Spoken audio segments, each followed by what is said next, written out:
Para nadie es un secreto que en estos días el caudal del río Éufrates se está secando. Se secan las aguas del río Éufrates de una manera muy acelerada. Muchos predicadores han surgido en las redes sociales diciendo lo siguiente: hoy, frente a sus ojos, se está cumpliendo lo que dice Apocalipsis 16:12, que nos advierte del secamiento del río Éufrates. Y están diciendo que esta profecía se está cumpliendo a hoy, ahora, en la actualidad. Hoy, Mensaje Fiel va a desmentir esta teoría, porque aunque nosotros creemos que esta profecía se va a cumplir, no es el tiempo de ahora. No te olvides de seguir la página. Nosotros somos Mensaje Fiel. Puedes encontrarnos en todas las redes con ese nombre. Vamos al texto bíblico. Apocalipsis 16, versículo 1 y versículo 2. Oí una gran voz que decía desde el templo a los 7 ángeles: id y derramad sobre la tierra las 7 copas de la ira de Dios. Primera pregunta: ¿sobre quiénes va a ser derramada las 7 copas de la ira de Dios? Que nos conteste Juan. Juan, ¿sobre quiénes va a ser derramada las 7 copas de la ira de Dios? Juan dice: fue el primero y derramó su copa sobre la tierra, y vino una úlcera maligna y pestilencia sobre los hombres que tenían la marca de la bestia y que adoraban a su imagen. ¿Sobre quiénes va a ser derramado las 7 copas de la ira de Dios? Sobre los hombres que tenían la marca de la bestia. Y déjame decirte que una de las copas de la ira de Dios va a hacer que el río Éufrates se seque. ¿Y sabes cuál es? La número 6. La sexta copa de ira va a hacer que el río Éufrates se seque. Mi primera pregunta es la siguiente: ¿sobre quiénes van a derramarse las 7 copas de la ira de Dios? Sobre los que recibieron la marca de la bestia, ¿verdad? Ahora yo te pregunto, ¿ya estamos en el tiempo cuando ya pasó la marca de la bestia? ¿Verdad que todavía ni viene? Si ni viene todavía, ¿cómo es que ahora quieren hablar de que el río Éufrates se está secando porque se cumplió la sexta plaga? Si ni siquiera ha venido el nuevo orden mundial. Cuando venga el nuevo orden mundial, también vendrá lo que se conoce como la marca de la bestia. Se dará juntos con el nuevo orden mundial. Y después que suceda la marca de la bestia, el marcar a los hombres con el sello de la bestia, después de eso, como castigo, vendrán 7 plagas, 7 copas de la ira de Dios sobre estos hombres que ya fueron marcados.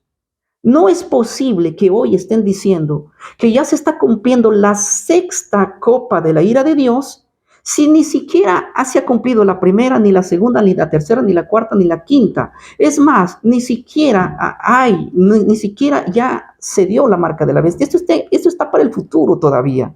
Por lo tanto, el secamiento del río Éufrates en la Biblia sí tiene que ver con algo, pero no tiene que ver con lo que hoy están la gente diciendo. Ya, estas personas no tienen ni idea de escatología y están diciendo que el río Éufrates se está secando porque está mencionado en Apocalipsis 16:12, pero Apocalipsis 16:12 es un evento que va a suceder después que venga el nuevo orden mundial, después que venga la marca de la bestia. Como castigo para ellos van a ser desatadas seis copas de ira, 6 plagas que van a venir, pero no ahora. Esto es después. Así que vamos a ver este verso interesante. Apocalipsis 16:12. Pon mucha atención.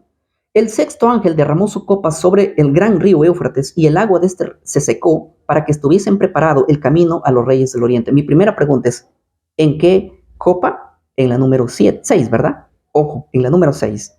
Recuerda que el secamiento del río Éufrates comienza en la sexta copa de ira.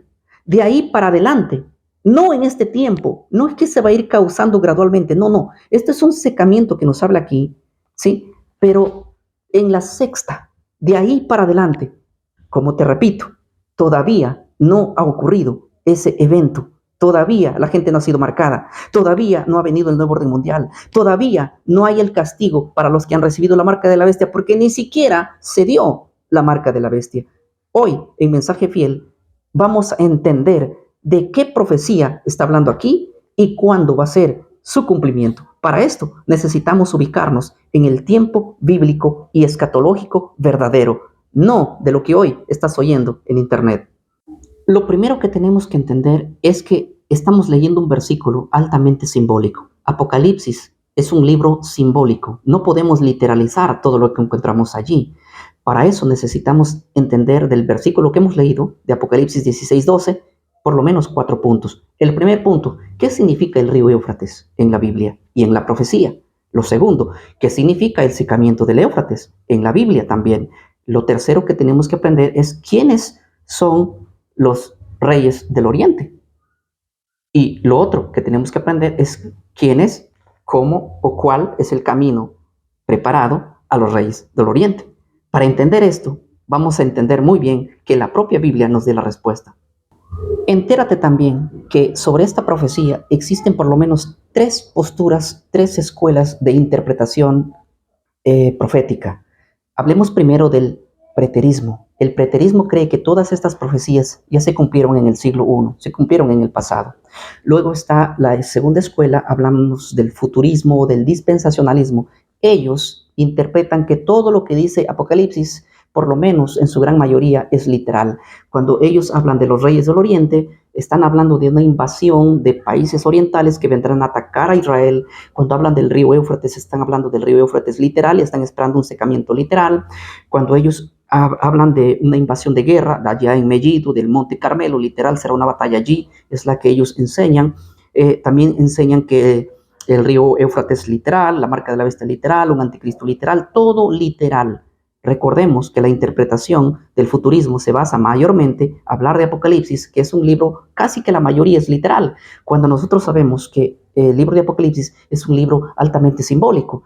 Pero la profecía del dispensacionalismo, del futurismo, que dice que todo es literal, fue una profecía creada por los jesuitas con la llegada de Rivera, Francisco de Rivera, Lacunza, y otros hombres como John Nelson, y es una doctrina que se compactó en el siglo XIX, donde se ha creído de esta manera que hoy mismo se está fomentando, donde muchos están diciendo que ya se está cumpliendo esta profecía frente a nuestros ojos, cuando ya mencioné al principio que esta profecía será después de la marca de la bestia.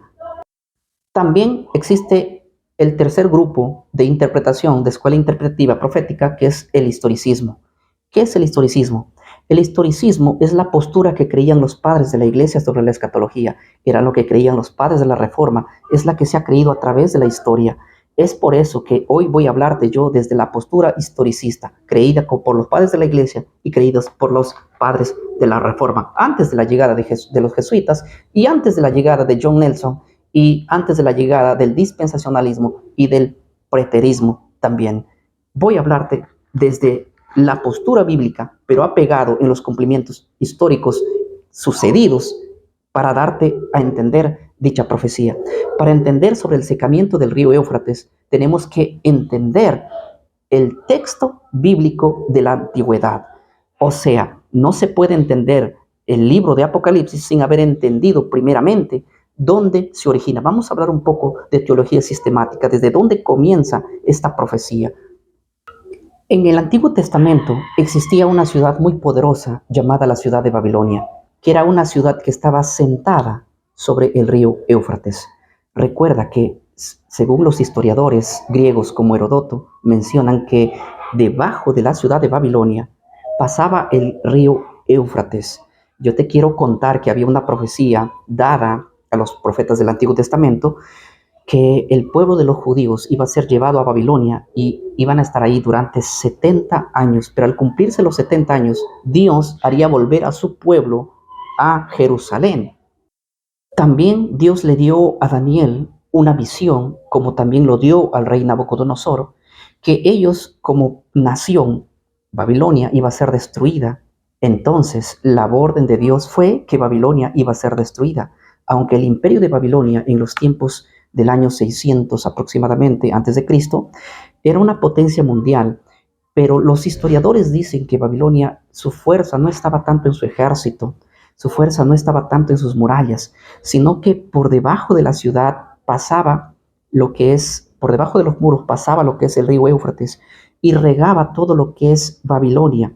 Así que el enemigo cuando cercaba Babilonia, por años hubiese estado ahí y no hubiesen podido destruirla, ya que ellos regaban el campo y regaban sus frutas, sus hortalizas y todos sus terrenos, porque el río Éufrates fortalecía las grandes victorias que daban a Babilonia. Era el río Éufrates el que daba, de hecho, la vida a Babilonia. En Daniel capítulo 7, Dios le dice que la segunda bestia que se levantaría iba a destruir a la primera. La segunda bestia está representada como el oso. Esto es el imperio de Medo y el imperio de Persia, que se unieron y justamente en el año 539 destruyeron a Babilonia. Pero hay que hacernos una pregunta muy interesante aquí. ¿Quién o a quién Dios usaría como el medio de hacer volver a los judíos de allá del cautiverio de Babilonia? ¿Y cómo es que reconstruiría tanto la ciudad y el templo? ¿A quién lo usaría? Las profecías bíblicas nos dicen esto. Esto es importante leerlo. Isaías capítulo 44, versículo 26 al versículo 28, la Biblia nos habla del llamamiento del rey Ciro, el quien estaría a cargo de hacer esta conquista sobre los babilónicos. Y esto es verdad. En el capítulo 44, el versículo 27 nos habla inclusive del secamiento del río. O sea, para conquistar Babilonia se tenía que secar el río. El historiador griego Herodoto dice que en la noche que los babilónicos estaban ellos celebrando una gran fiesta en victoria, como que nunca van a ser destruidos, celebrando que ellos van a ser siempre nación eternamente. Dice la historia que ellos fueron invadidos porque los soldados con Ciro desviaron el río Éufrates, lo desviaron, secaron al río Éufrates y entraron por debajo de la ciudad. Y para colmo, esa noche se olvidaron de cerrar las rejas que cerraban aún el río. Y el ejército del rey Ciro entraron y conquistaron Babilonia, desviando el caudal del río Éufrates. Fue por esa razón de que Ciro pudo conquistar una de las ciudades impenetrables para la época. El fuerte de la conquista de Babilonia era el río Éufrates, pero cuando ellos desviaron el río Éufrates, conquistaron. Esto también lo dice el libro de Daniel capítulo 5, que en una noche de fiesta fueron conquistados por los medos y por los persas. Puedes leerlo tú en tu propia Biblia. 150 años antes de que Ciro nazca, se escribió esta profecía. Isaías 45:1. Así dice Jehová a su ungido, a Ciro, al cual tomé yo por su mano derecha para sujetar naciones delante de él y desatar lomos de reyes, para abrir delante de él puertas, y las puertas no se cerrarán. Cuando el rey Ciro vio que había conquistado Babilonia, tenía él en su mente una incógnita y decía, ¿cómo pude yo acabar con Babilonia con una facilidad tan grande, ya que es una ciudad impenetrable? Había algo que en él no le cerraba, había algo en él, era como ilógico poder conquistar una ciudad tan grande y tan imponente como lo era Babilonia. Algo no cuadraba en su lógica humana. Era como que el ratón comió al gato, para que más o menos se comprenda lo que estoy diciendo. En esa incógnita que él tenía, la historia dice que hombres sabios vinieron y le dijeron, Ciro, ¿sabes que Dios, el Dios de los judíos, te ha entregado a ti a Babilonia? Y yo te quiero mostrar los rollos de los escritos que hablan de ti antes de tu nacimiento. Y él pudo leer con sus propios ojos lo que estaba escrito en el libro de Isaías 45:1. He aquí que yo envío a mi siervo, a Ciro, a mi ungido.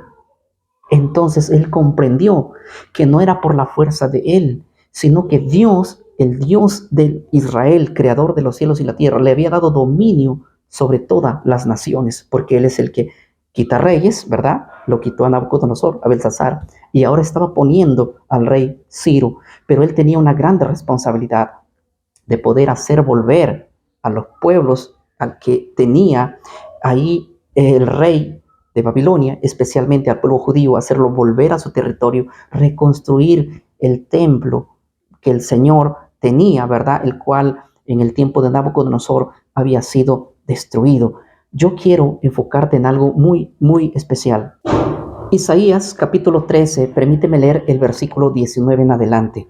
Esta profecía Dios lo había dado al profeta Isaías y ahora se estaba cumpliendo en el tiempo del rey Ciro, que Dios usó a Ciro como su ungido. Nota que la palabra ahí es Cristo, como su Cristo, para hacer el plan de Dios. Permíteme leer el verso 19. Y Babilonia, hermosa en su reino y ornamento de la grandeza de los caldeos, será como Sodoma y Gomorra, a las que trastornó Dios. Pon atención a este versículo que es muy importante para entender el tema de hoy. Escucha, nunca más será habitada, ni se morará en ella de generación en generación, ni levantará allí tienda el árabe, ni pastores tendrán allí mojada, sino que dormirán allí las fieras del desierto, y sus casas se llenarán de orones. Allí habitarán las avestruces, y allí saltarán las cabras salvajes. Permíteme leer este último verso. En sus palacios aullarán las hienas, y chacales en sus casas de deleite, y cercano a llegar está su tiempo, y sus días no se alargarán. Esta profecía marca constante, irrefutablemente, contundentemente, la orden de Dios fue que Babilonia iba a ser destruida, pero nunca más se volvería a levantar. Permíteme decirte, nunca más se volvería a levantar. Y esto ocurrió en el año 539 a.C., con la llegada de Ciro. La destrucción de Babilonia fue inminente y nunca más se volvió a levantar. Nunca más, hasta el día de hoy, esa Babilonia ha quedado completamente destruida. Pero hay algo que te quiero decir. El libro de Apocalipsis, el capítulo 17, nos habla del surgimiento de Babilonia. Y el capítulo 18 nos habla de la destrucción de Babilonia. Pero hay algo importante que yo quiero que comprendas. Si la Biblia dice que en el libro de Isaías que nunca se levantaría Babilonia, ¿cómo es que en Apocalipsis 17 vemos a Babilonia levantado? Y en Apocalipsis 18 vemos una vez más siendo destruido Babilonia, pero si ya fue destruido en el tiempo de Ciro, por Ciro, y nunca más se levantó, y nunca más se levantaría, para que tú entiendas la caída de Babilonia de Apocalipsis 17 y Apocalipsis 18, tienes que comprender que no es un Babilonia literal que está en Apocalipsis 17 y en Apocalipsis 18. Estamos hablando del espíritu de Babilonia actual, hoy. ¿Te acuerdas que cuando tú estudias Apocalipsis y Daniel, vas a ver que son libros paralelos? Te quiero decir una cosa muy importante. ¿Sabes cuál era lo que le impedía tomar a Babilonia en la antigüedad, a Babilonia literal? El río Éufrates. No se podía tomar Babilonia porque el río Éufrates era imponente. El poderío, los historiadores dicen que el río Éufrates era más que las murallas, le servía de protección, más que el ejército, el fuerte que no dejaba destruir a Babilonia era el río Éufrates. Pero nosotros vemos que para que sea conquistada y destruida Babilonia, se tuvo que secar el río Éufrates. Esta historia va a ocurrir de nuevo, pero no con una Babilonia literal, porque Babilonia fue destruida. En Apocalipsis 17 vamos a ver el surgimiento de una Babilonia que hoy está en el presente y que esa Babilonia va a caer pronto, pero hay un río Éufrates también que no es literal, que tiene que ser secado en la sexta plaga después de la marca de la bestia.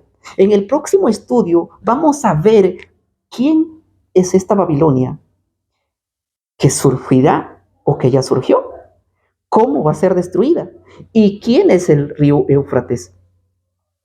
Sí, ¿quién es el río Éufrates? Es más, ¿quiénes son los reyes que se están preparando para esta batalla? No te olvides de compartir el video. Nosotros somos Mensaje Fiel. Puedes seguir la página en cualquier red. Estamos con el nombre de Mensaje Fiel. Dios te bendiga. No te olvides de dejarme tu pregunta para que nosotros hagamos la segunda parte de este video.